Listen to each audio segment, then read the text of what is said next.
creio. Eu quero convidar você nessa noite para abrir aí a sua Bíblia comigo no Evangelho de Marcos, no capítulo de número 5.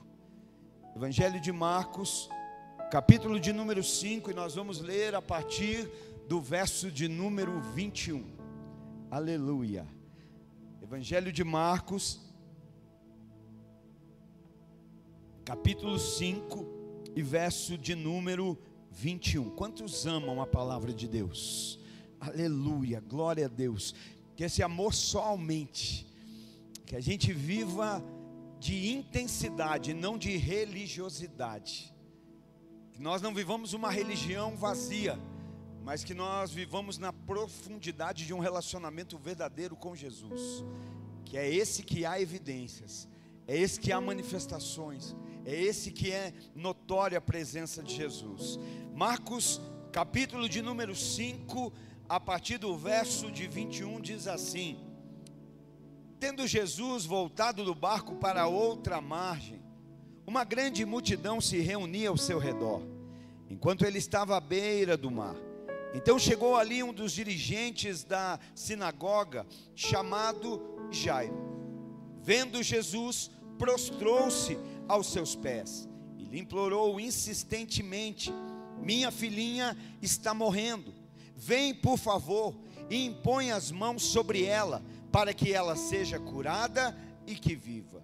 Jesus foi com ele. Eu gostaria que você fosse um pouco mais à frente, lá no verso de número 35 do mesmo capítulo, e nós continuamos a leitura.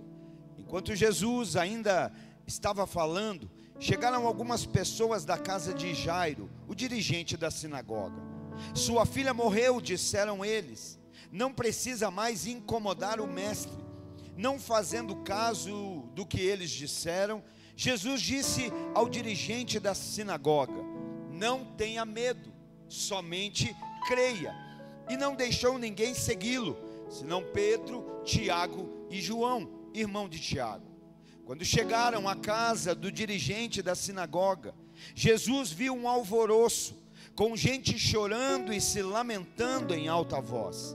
Então entrou e lhe disse: Por que todo esse alvoroço e lamento? A criança não está morta, mas dorme. Mas todos começaram a rir de Jesus. Ele, porém, ordenou que eles saíssem. Tomou consigo o pai e a mãe da criança e os discípulos que estavam com ele, e entrou onde se encontrava a criança. Tomou pela mão e lhe disse: Talita cumi, que significa: menina, eu ordeno que se levante. Imediatamente a menina, que tinha 12 anos de idade, levantou-se e começou a andar. Isso os deixou atônitos. Ele deu ordens expressas para que não dissessem nada a ninguém, e mandou que dessem a ela alguma coisa de comer. Pai, a tua palavra foi declarada, anunciada, proclamada, e ela tem poder, Pai. Ela é poderosa para trazer alinhamento. Ela é aquela que faz divisão entre juntas e medulas, entre alma e espírito. A tua palavra é poderosa para nos confrontar, para nos consolar, para nos despertar. Por isso nós oramos nessa noite, para que acima de todas as coisas se cumpra nesse lugar o teu querer. Nós declaramos, Pai, a nossa mente, o nosso entendimento cativos à obediência a Cristo Jesus. E declaramos, Pai, que estamos com os nossos ouvidos abertos, com o nosso coração escancarado, para receber tudo aquilo que o Senhor tem para nós nessa noite. Nós cremos que a partir da tua palavra vai haver vida, vai haver despertamento, vai haver milagres. A nossa vida vai ser transformada, vai ser tocada e alinhada, e o teu propósito irá se manifestar. É o que nós oramos, agradecidos em nome de Jesus. Amém. Queridos, nós ouvimos a história aqui de um homem chamado Jairo, que era o líder de uma sinagoga religiosa. Um homem que está enfrentando um problema, um homem que tem uma dificuldade dentro do seu lar. A sua filha, Uma pequena menina de 12 anos está enferma, e essa enfermidade está apontando para a morte. Ele não apenas tem um problema, esse homem tem um grave problema. Esse homem tem um problema muito sério.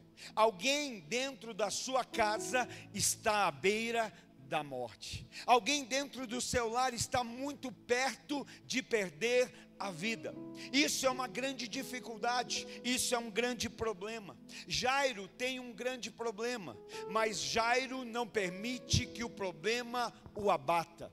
Jairo não permite que o problema o deixe estagnado. Deixa eu simplificar. Jairo não trava diante do problema. Jairo não fica paralisado diante de um problema. Tem alguém aqui que tem problema ou não? Ou só eu?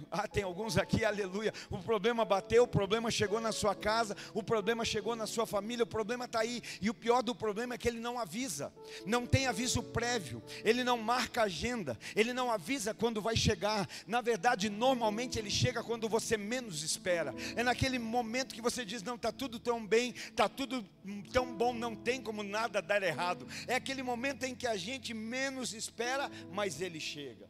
Mas Jairo me ensina algo muito forte, porque Jairo não para, Jairo não estagna, Jairo não paralisa diante do problema. O que é que Jairo faz? Jairo sai atrás da solução. Jairo vai buscar a solução diante de um problema. Jairo vai buscar o milagre, Jairo vai buscar Jesus. Tem alguém que veio buscar mais de Jesus aqui nessa noite? Tem alguém que precisa mais de Jesus na sua casa, na sua família? Eu creio que hoje é uma boa noite para milagres. Hoje é uma boa noite para vivermos algo novo na nossa casa. Aleluia. Jairo sabia que o que ele estava vivendo era real, irmão.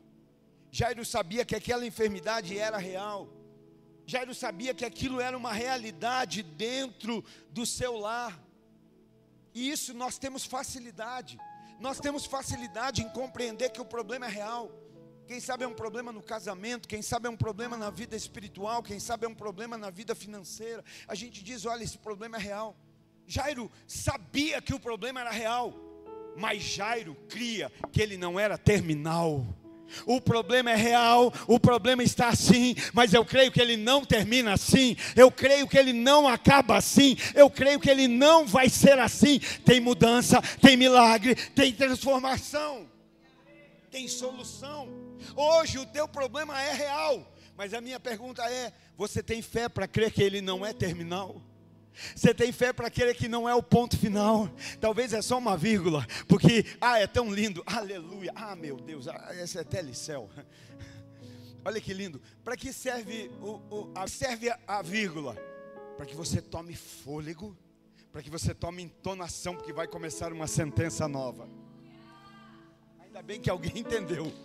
A vírgula é para que você tome fôlego, tome entonação, porque vai começar uma sentença. Minha filha está enferma, vírgula, mas eu creio que se o Senhor impor as suas mãos sobre ela, ela vai ser curada e vai viver. Talvez hoje o problema que você está vivendo é apenas uma vírgula que Deus está permitindo, para você respirar fundo, para você tomar forças e dizer: a história não acabou. Olha, Deus está mandando dizer para você: a história não acabou. Pode ter uma vírgula, mas não é um ponto final. Pode ter uma vírgula, mas não é terminal. Pode ser real, mas ainda não terminou. Aleluia. Então ele cria. Olha, eu creio, Jesus, ela está lá, enferma, à beira da morte, mas eu tenho fé. Eu tenho fé que se o Senhor tocar nela, ela vai ser curada e vai viver. Sabe o que eu encontro aqui? Eu encontro um pai clamando pela vida do filho. Eu encontro um pai clamando pela vida da filha. Eu encontro um pai buscando pela vida da filha que está morrendo. Aleluia. Tem pais e mães nessa noite que podem dar um glória a Deus, que podem dizer um aleluia, porque eu creio que nessa noite tem pai aqui clamando, tem mãe aqui clamando, tem pais aqui buscando Jesus pela vida dos filhos. Então está clamando, está ali se derramando diante de Jesus. Pastor, eu não tenho filho, mas você sabe aquilo que está morrendo dentro da tua casa. Nós não temos filhos, mas você sabe o que está morto dentro de casa e sabe que Jesus, se tocar, ressuscita. Sabe que se Jesus tocar, renova. Sabe que se Ele tocar, vai viver de volta. Mas Jairo não fica esperando a morte chegar. Jairo não tem problema em pedir socorro. Jairo não tem problema em pedir ajuda. Verso 24, isso é lindo. Verso 24, então a palavra de Deus. Sabe quando as letras parecem que começam a diminuir, irmão? Já chegou nessa fase assim ou não? Eu estou mais ou menos assim. Verso 24, é um versículo pequenino, 4 palavras, que diz assim: Jesus foi com ele. Olha que versículo pequeno. Olha que versículo, né? Jesus foi com ele. O versículo é pequeno, mas essa sentença faz toda a diferença. O que vai fazer diferença é a presença de Jesus na vida de Jairo. Jairo vai até Jesus e Jesus agora vai com ele. Por isso tem gente que só vem na religiosidade, a gente frequenta um ambiente, na intensidade a gente caminha numa presença.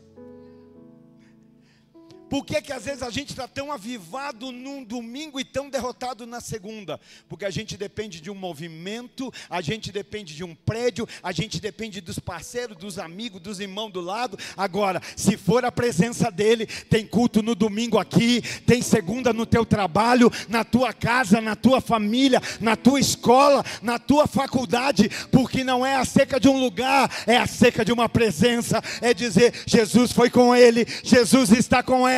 Jesus foi com eles, Jesus está nesse lugar, na casa, na família, caminhando junto. Então Jesus foi com ele.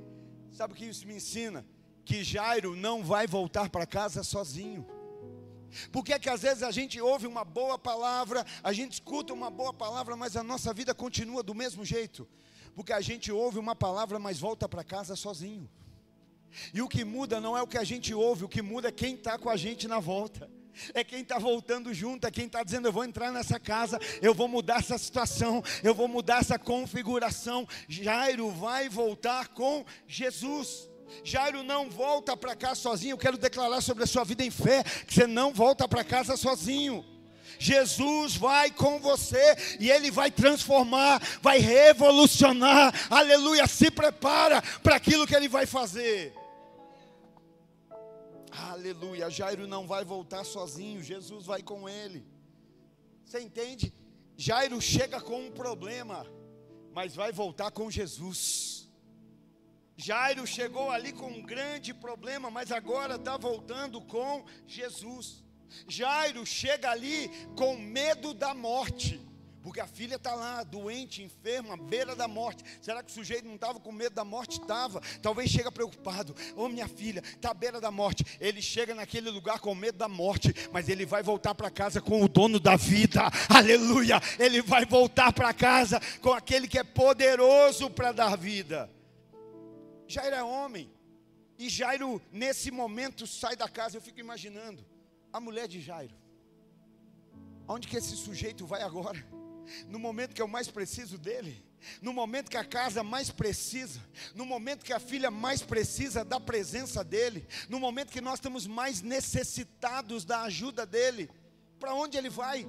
Deixa eu dizer algo, Jairo não foge do problema. Infelizmente hoje tem homens que fogem do problema. Hoje tem mulheres que falam, me ajuda, porque meu marido, as coisas apertam, ele some, ele foge. Não, mas Jairo não foge do problema. Jairo está indo atrás da solução. Jairo sai para buscar a solução para o problema. Jairo está indo buscar. Jairo não sai porque está com medo de ver morte. Não. Jairo sai porque sabe quem pode dar vida. Jairo sabe quem pode mudar aquela situação.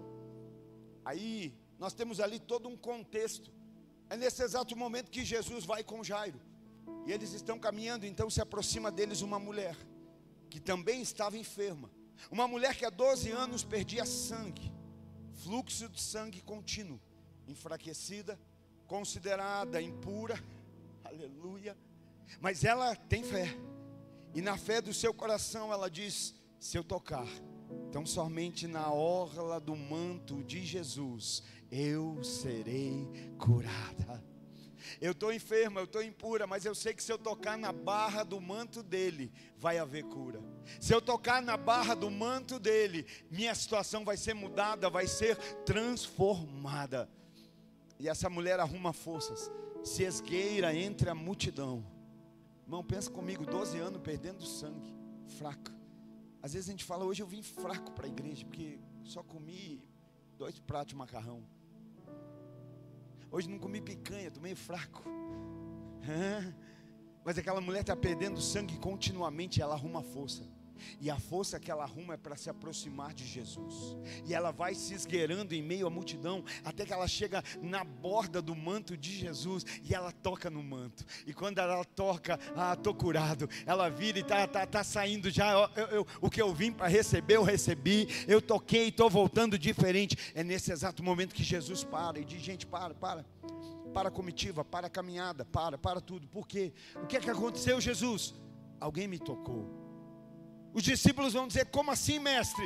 Existe toda uma multidão te tocando. Sabe o que eu quero te desafiar hoje, irmão? Acredite, Deus sabe a maneira que você toca nele. Tem 50 pessoas aqui, tem, mas Ele sabe a maneira que você toca. Ele sabe a maneira que você louva, Ele sabe a maneira que você adora, Ele sabe como está o seu coração, aleluia. Não, eu não quero ser alguém no meio do povo tocando, eu quero tocar de uma maneira diferente, eu quero tocar no meio, eu não dependo de uma multidão para tocar. Jesus vai dizer, alguém me tocou de uma maneira diferente, porque de mim saiu virtude. Eu não sei, eu vou culto após culto e nada acontece, talvez porque você está tocando como todo mundo toca, não está tocando diferente. Eu faço o que todo mundo faz, eu vou para onde todo mundo vai. Não, eu quero ser uma Esther, nas mãos de um servo que vai dizer assim, eu sei como você pode impressionar o rei. Eu sei como te preparar para estar diante do rei, porque diante do rei a gente não chega de qualquer maneira, a gente não chega de qualquer forma. Se você é rainha, e eu já disse isso aqui, vou repetir, Lagoinha Araucária, nós não somos uma Vasti, nós somos uma Esther, nós não temos a nossa festa própria, nós estamos na festa do nosso rei, para celebrar ao nosso rei, porque ele é digno. Alguém pode celebrar ao rei, alguém pode adorar ao rei nessa noite.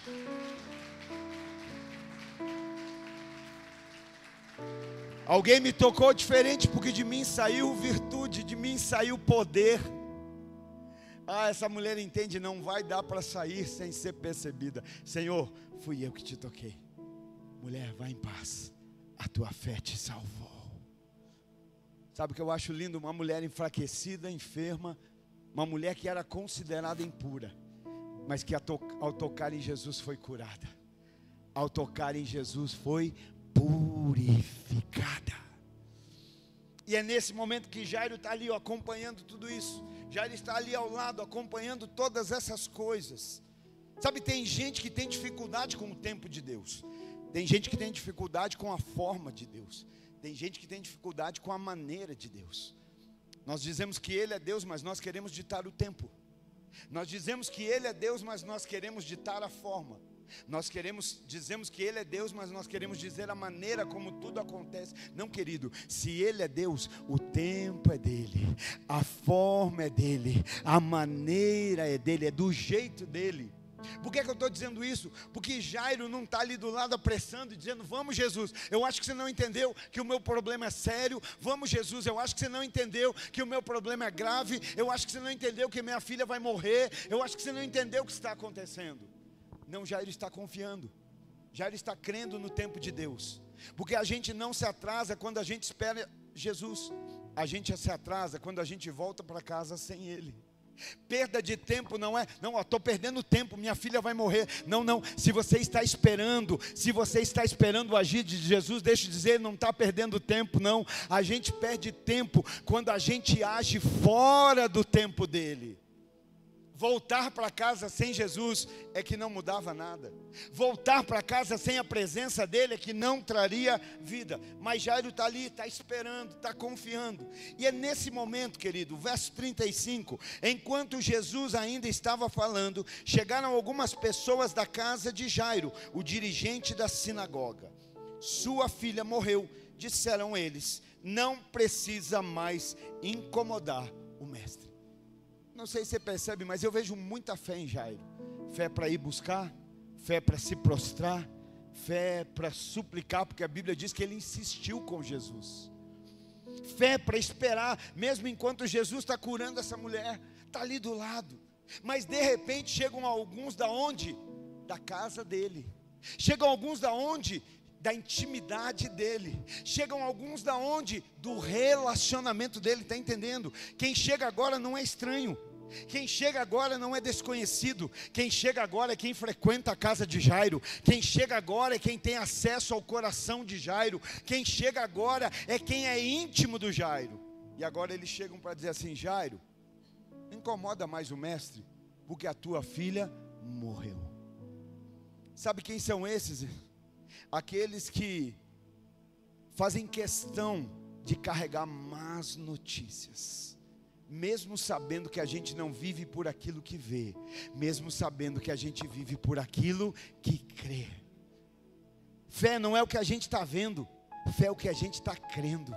Talvez você está falando de expansão, alguém vai dizer: esse não é o ano da expansão, esse não é o ano de crescer, esse não é o ano de avançar. Pelo contrário, segura o que você tem, retém o que você tem, porque há estudos aí que vai vir uma crise. Eles estão falando acerca do que estão vendo, mas não estão considerando o que você está crendo, porque você não se move por aquilo que vê, você se move por aquilo que crê. Por isso, enquanto eles estão dizendo retrai, recua, você pode dizer: eu posso avançar, eu posso investir, eu posso expandir, porque a minha confiança não está no que eu vejo, está no que eu creio. Mas existem os emissários de más notícias. Existem aqueles que carregam más notícias, que gostam de dar. Querido, deixa eu dizer para você, a tua boca é um instrumento de bênção, a tua boca é um instrumento de vida. Se não for para abrir a boca para profetizar coisa boa, para anunciar vida, para profetizar crescimento, bênção, se cala, fica quieto. Mas não seja. O que é evangelho? Evangelho não é um anúncio do que vai acontecer. Evangelho são as boas novas. O que é evangelho? São boas notícias. Evangelho, a gente não está falando que vai acontecer. Evangelho, a gente está falando que já aconteceu. Aleluia. Você já foi salvo, resgatado, remido, lavado no sangue do Cordeiro. A graça te alcançou. Você está salvo. Você tem uma eternidade com Jesus. Boas novas. Então o cristão é alguém que anuncia boas novas, boas notícias. Que da nossa boca não saia más notícias. Vai ver gente querendo minar a tua fé. Às vezes você sai de um culto aqui cheio de fé, cheio de esperança, crendo, e no caminho você já encontra alguém, já recebe uma mensagem com uma notícia ruim, querendo minar. Olha só, e sabe o que é perigoso? O que é que eu disse? Que esse povo é íntimo de Jairo. Esse povo frequenta a casa de Jairo. Esse povo é do relacionamento de Jairo. E aí esse povo chega assim e diz: olha, Jairo, não incomoda mais o mestre, tá? Porque sua filha morreu. Primeiro, observe, eles chamam de mestre. Mas esse mestre, na raiz da palavra, na etimologia, na teologia, não é um mestre de senhor, é um mestre de professor. Por isso cabe aqui hoje a pergunta: para quantos aqui Jesus é mestre?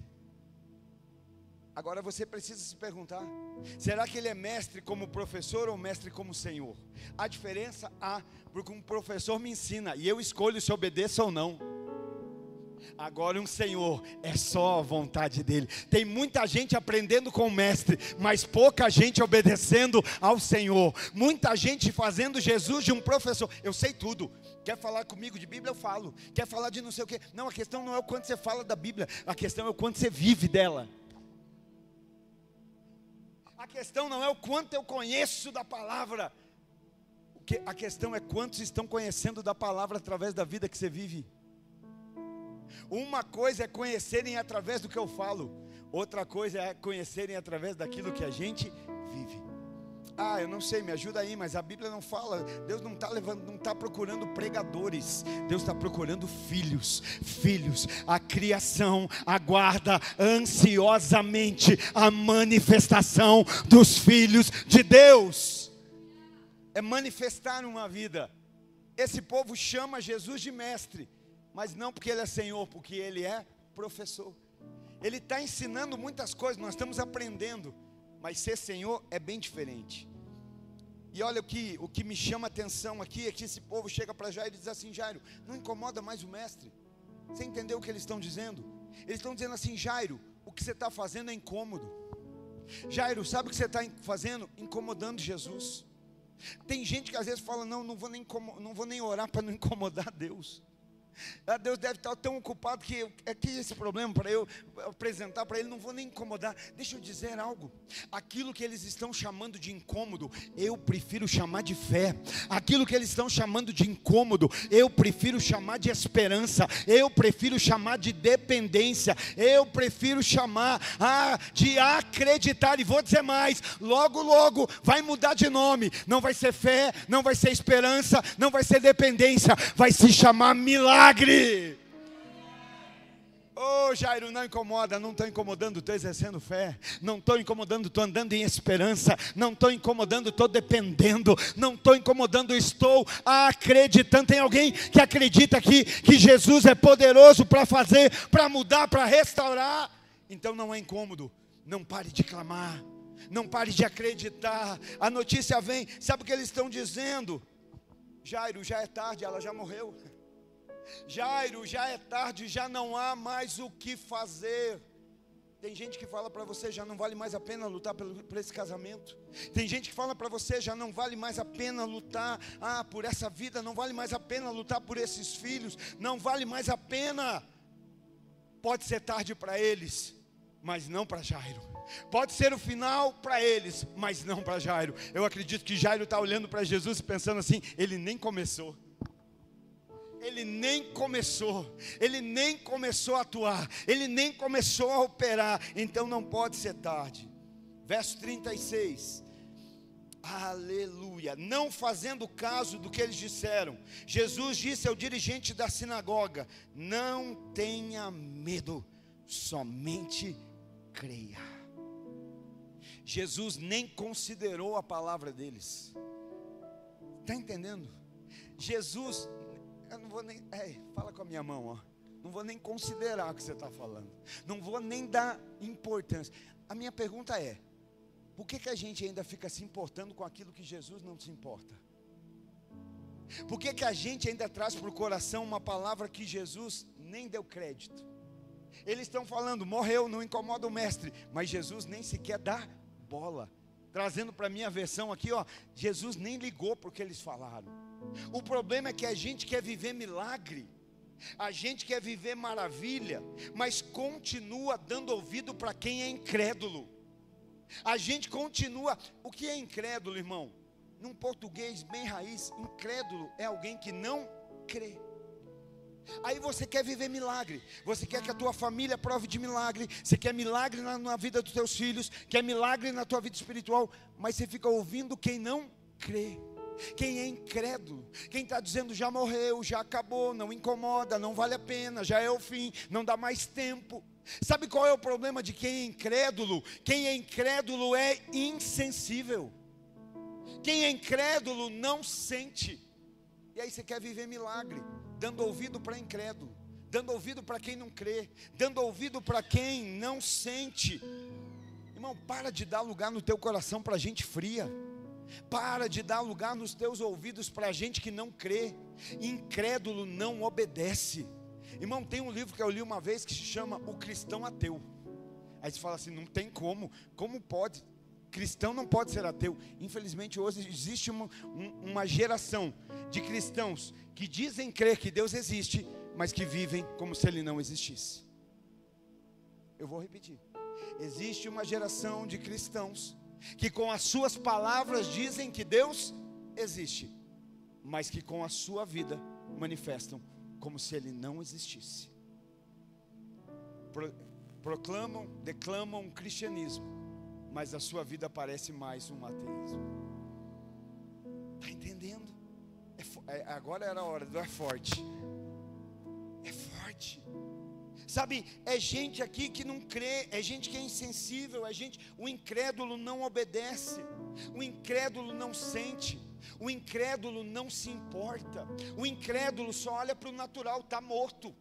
Olha, não tem mais vida, não dá mais tempo, não tem mais jeito. Aleluia. Quinta-feira, irmão, nós estamos aqui nas quintas, culto Hope, a série de mensagens de oração. Nós fizemos um prático aqui, né? Oração de Elias no Monte Carmelo. Oração de 33 segundos. 33 segundos e Deus respondeu do céu com fogo. 33 segundos mudando um cenário. 33 segundos mudando vidas. 33 segundos acabando com os falsos profetas. Como você pode acreditar que não dá tempo? Como você pode acreditar que não dá tempo de Ele mudar, de Ele atuar, de Ele operar? Talvez você não está crendo, mas é tempo suficiente. Ainda dá tempo. Deixa eu dizer para alguém aqui nessa noite: não desista. Não desista. Não entregue, não pare. Talvez hoje naturalmente você está falando, você está dizendo que está difícil, não está fácil, está pesado. Mas hoje é a noite que você vai entender, vai confiar que ainda dá tempo, que ainda é possível, que nas mãos de Jesus tudo pode mudar. O verso 38, então, Jesus vai chegar na casa deles, irmãos. Vai chegar aonde está todo o pessoal. Quando chegaram à casa do dirigente da sinagoga, Jesus viu um alvoroço, com gente chorando e se lamentando em alta voz. Quando Jesus chega naquela casa, o que é que tem? Alvoroço. Um alvoroço, tem um desespero. Você já viu onde gente morreu? É desespero. Se bem que na vida do cristão não, né? Porque você sabe que é promoção. Acabou um ciclo, tem uma nova história, findou aqui, mas tem um legado. Por isso que o cristão ateu tem medo, porque daí agora o que vai ser? Agora nós os que cremos, aleluia, cumprimos o nosso papel, e agora há um novo ciclo, há uma nova história, e essa é eterna. Mas nessa casa, quando eles chegam, o que tem alvoroço, né? Jesus chega, o povo está alvoroçado, e Jesus vai dizer assim para eles: gente, por que é que vocês estão desse jeito? Irmãos, imagina comigo, você crente, conhecedor de Bíblia, conhecedor da palavra, frequentador de igreja, e diante de um problema Jesus olhar para você e dizer assim: por que é que você está assim? Por que é que você está desse jeito? Sabe o que Jesus está dizendo? Eu não estou entendendo por que é que vocês estão assim. Eu não estou entendendo o porquê do alvoroço. Eu não estou entendendo o porquê do desespero. Eu não estou entendendo o porquê do choro. E alguém diria: o choro é porque ela morreu. O choro é porque a menina não tem mais vida. O choro é porque a esperança acabou. O choro é porque é o fim. Mas sabe por que Jesus não entende? Sabe por quê? Porque Ele não aceita. Ele não aceita porque eles estão se movendo a partir do que sentem. Eles estão fazendo a partir de um sentimento, não de uma fé.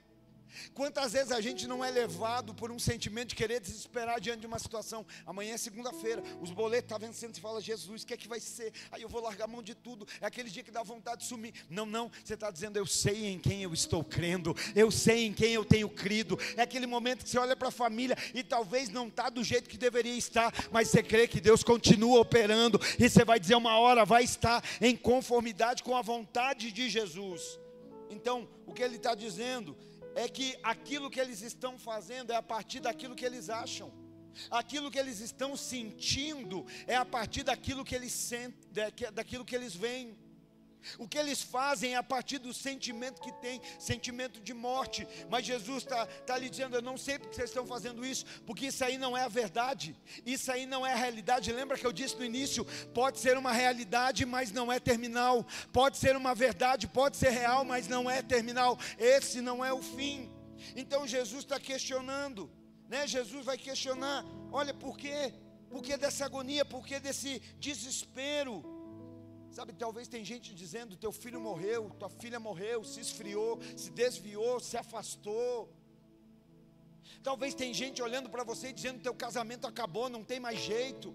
Olha a tua vida do jeito que está morrendo, está acabando. Mas deixa eu dizer para você, Jesus vai liberar uma palavra e dizer: ei gente, essa menina não morreu, ela só está dormindo, ela só precisa ser despertada. Eu não sei o que está na eminência de morrer, mas eu sei que hoje está aqui aquele que pode despertar, que pode trazer a vida. Não está morto, não está morto, está só dormindo. Hoje é uma boa noite para ser renovado no Espírito Santo. Hoje é uma boa noite para a chama verdadeira. Às vezes a gente vai se envolvendo tanto com as coisas de Deus, com a obra de Deus, que a gente esquece do Deus da obra. Eu sempre digo isso e sempre repito, irmão: quando a obra de Deus valer para você mais do que o Deus da obra, pare de fazer a obra. É na hora, tem que parar. Eu quero o Deus da obra. Mais importante do que uma obra que Deus possa fazer através de você, é a obra que Ele quer fazer em você. Conta uma história de um rei, eu não sei quem é esse rei, não vou dar informação, mas conta essa história, que a princesa do rei morreu, a rainha morreu, e ele disse: eu preciso construir um palácio muito belo para minha rainha, porque eu amei ela a vida inteira, então por isso ela não pode morar de maneira eterna em qualquer lugar. E o rei contratou os súditos mais habilidosos, chamou e disse: vamos construir um grande palácio para minha rainha. E ele mandou colocar o pó do corpo dela numa caixa, e disse: quando esse palácio estiver pronto, nós vamos colocar essa urna dentro desse palácio.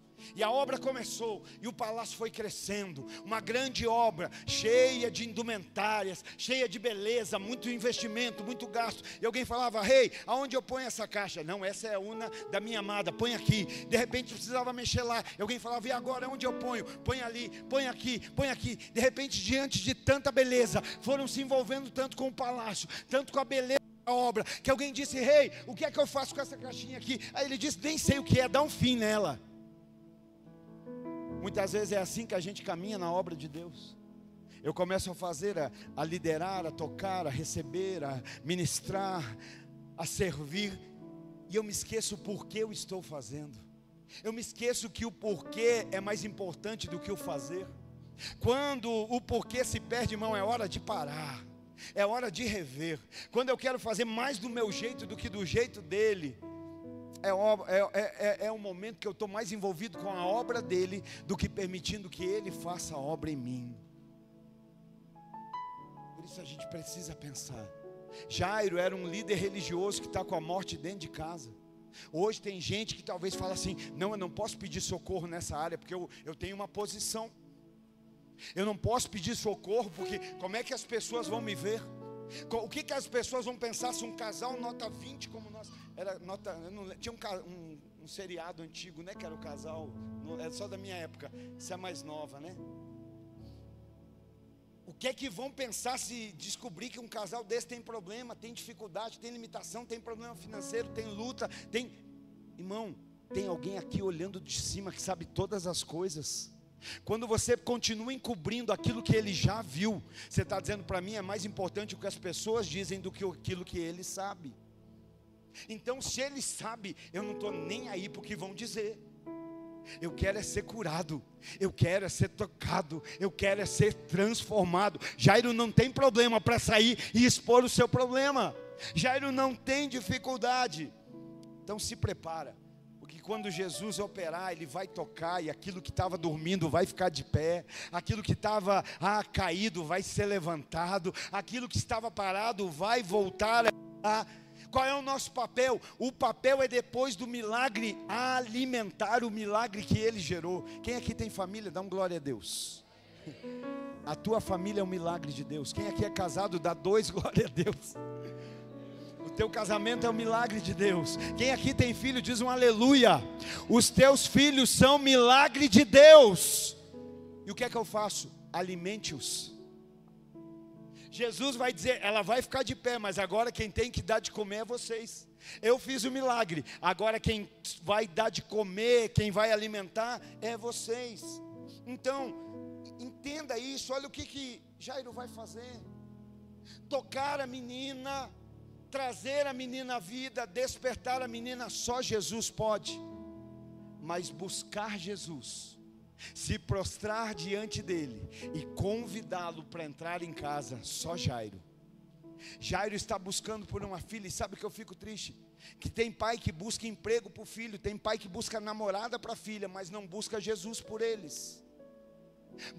Queremos o nome dos nossos filhos nos diplomas, mas não nos preocupamos se o nome deles está escrito no livro da vida que está nos céus.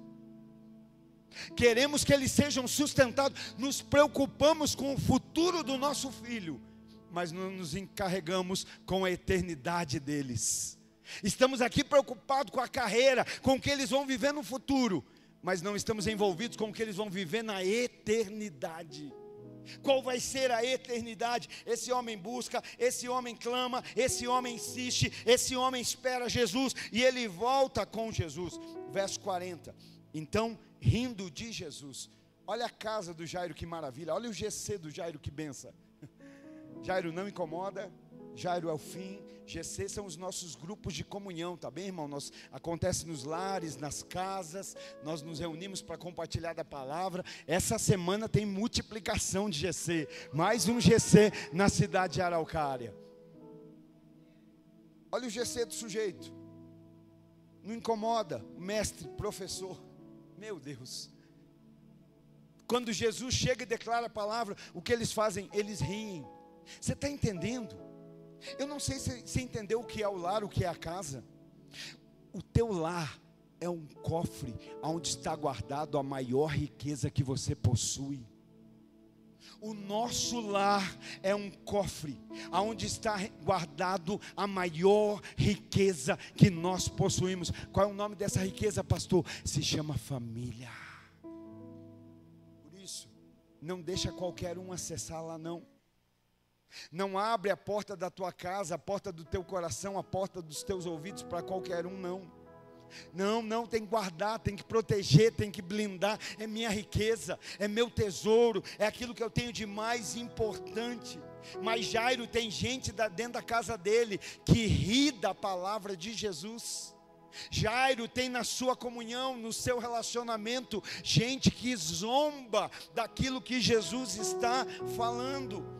Gente que aceita a morte, mas não acredita na vida.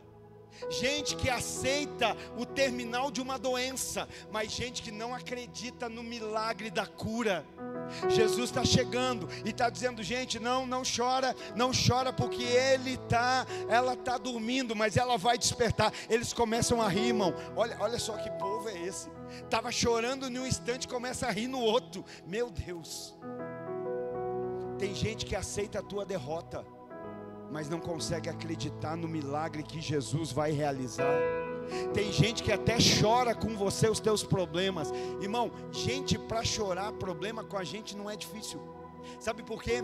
Porque alguém, quando chora um problema com alguém, Ricardo, quando você vem chorar o teu problema comigo, não é difícil. Porque eu daqui começo a dizer: caramba, no mínimo eu estou melhor que o Ricardo. No mínimo a minha vida está um pouquinho melhor que a dele. Quer ver o verdadeiro amigo? É aquele que se alegra com as tuas vitórias. É aquele que celebra quando você ganha. É aquele que, roubaram o carro. Meu Deus, que pena, né, Ricardo? Perdeu o carro. Poxa, estou aqui, irmão. Precisar, conta comigo. Mas quando o Ricardo compra um carro novo, que bênção, irmão. Não consegue nem se alegrar. Porque o teu tem que ser o melhor. O teu tem que ser o mais bonito. O teu tem que ser o mais valioso. Está entendendo? Gente para chorar com a gente não é difícil.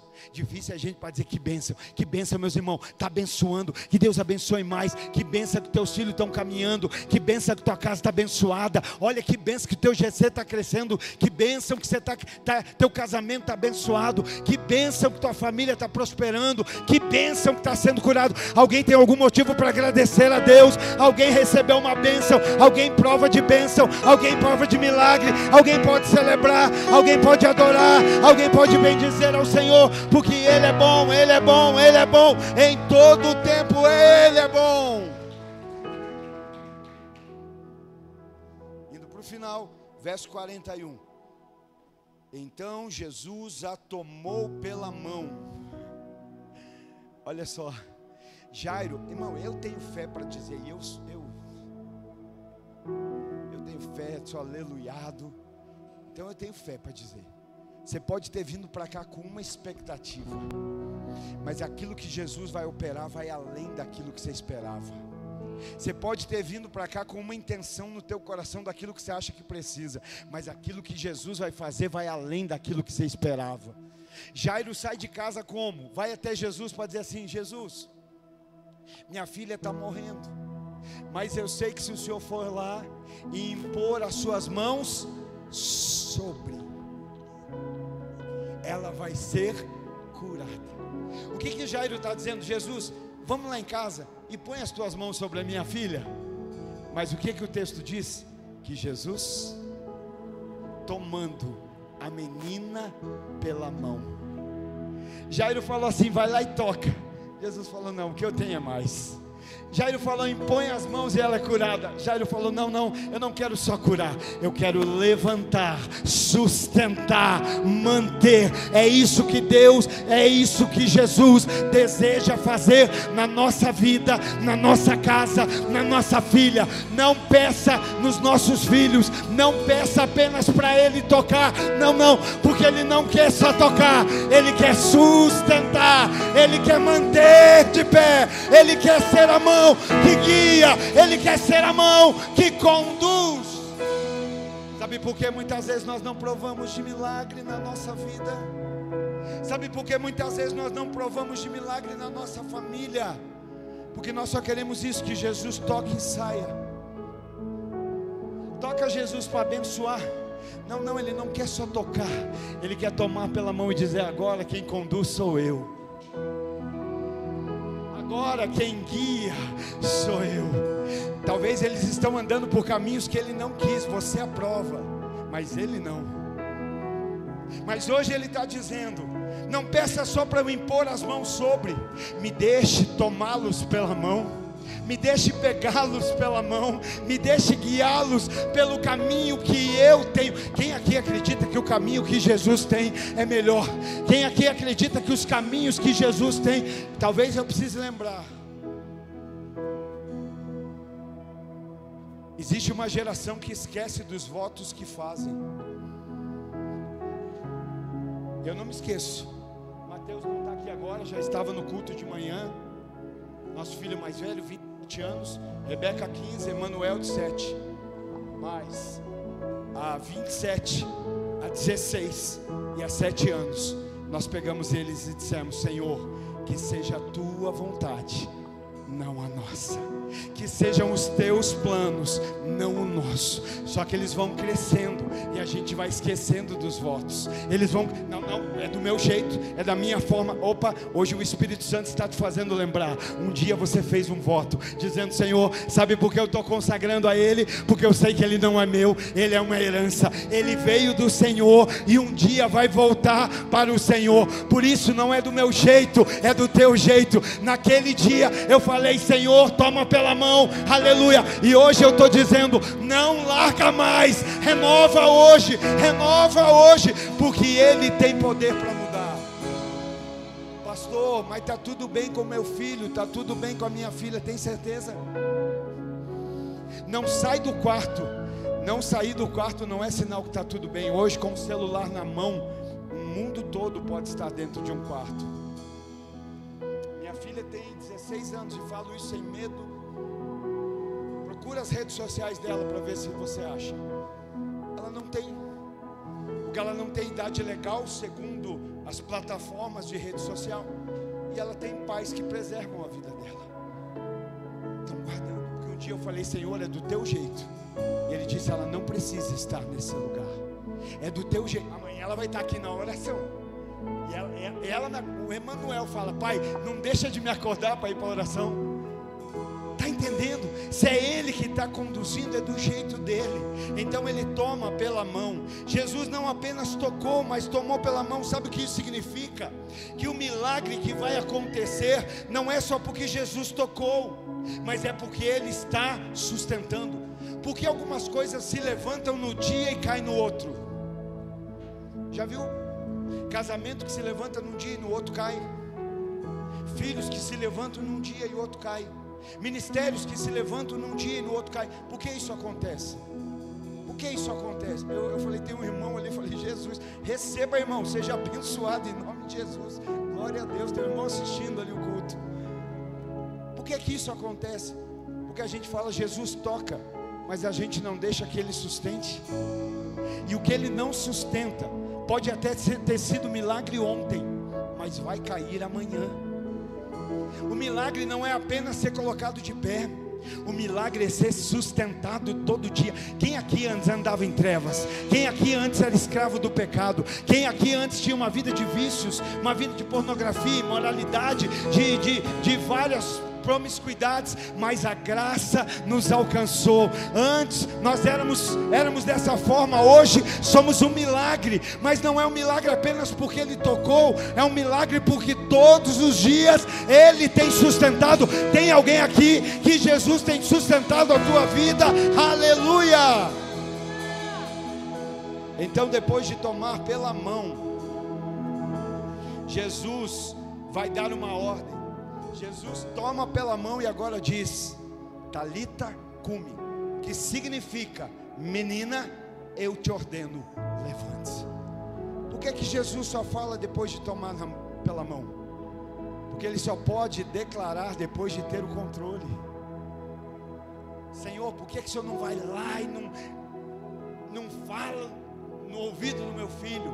E talvez Ele está dizendo para você, pai e mãe, hoje, porque você ainda não me entregou a vida dele nas minhas mãos. Porque é você que ainda está segurando, é você que ainda está controlando. Mas quando Jesus pega a mão, está no controle. Agora o próximo passo é declarar. Jesus nem fala, Jesus ordena. Jesus não pediu, Jesus ordenou. Talita cumi, menina, eu não peço, menina, eu te ordeno, fica de pé, se levanta. Estava morta, mas vai viver. Estava dormindo, mas está despertada. Estava caída, mas está sendo levantada. Tem alguém aqui que ainda crê em milagres? Tem alguém aqui que ainda crê que Jesus realiza milagres? Fica de pé no seu lugar, levante-se.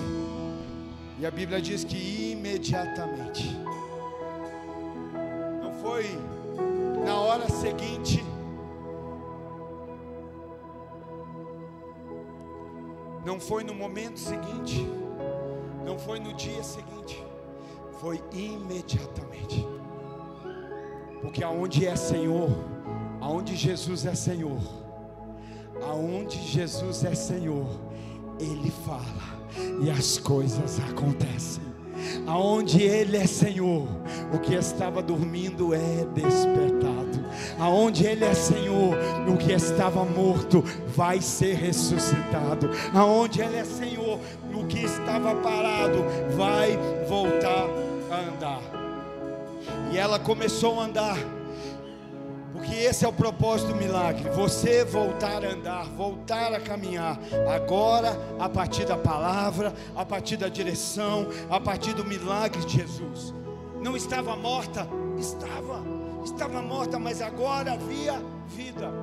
Não havia choro naquela casa, não havia desespero, não havia pranto, não havia dor, havia, mas agora mudou, porque Jesus entrou naquela casa, Jesus tomou pela mão, Jesus está no controle, Jesus está declarando, Jesus está dando a direção. E numa casa onde Jesus é a voz, numa casa onde Jesus é a mão, vai ter milagre. Nós vamos provar, eu creio, irmão, eu creio que milagre vai começar a se transformar em coisa normal. É todo dia, na verdade já acontece. É a gente que não tem consciência, né? É livramento. Sabe por que você chegou aqui hoje? Porque Deus te livrou, porque Ele te abençoou, Ele te guardou, te protegeu, e hoje você está aqui, aleluia. É milagre da parte de Deus. E aí, para nós orarmos, talvez hoje tem gente aqui pensando assim: pastor, mas eu não tenho filho. Mas primeiro você é um filho. Quem sabe o filho que precisa ser ressuscitado hoje é você mesmo. Quem sabe o filho que precisa acordar hoje é você. Quem sabe o filho que precisa voltar a andar, olha, ficar de pé e caminhar, seja você. Pastor, eu não tenho filhos, mas Deus tem. Você é um filho de Deus. Talvez seu pai que ficou em casa hoje é um filho de Deus. Sua mãe é uma filha de Deus. Seus irmãos são filhos de Deus. Que hoje você está aqui clamando, intercedendo e dizendo: Jesus, Jairo voltou com o Senhor. E quando o Senhor voltou, teve um rebuliço naquela casa. Aquilo que estava chorando mudou. Aquilo que era desespero foi mudado. O alvoroço foi mudado em milagre. E hoje eu creio que nós vamos viver de igual forma.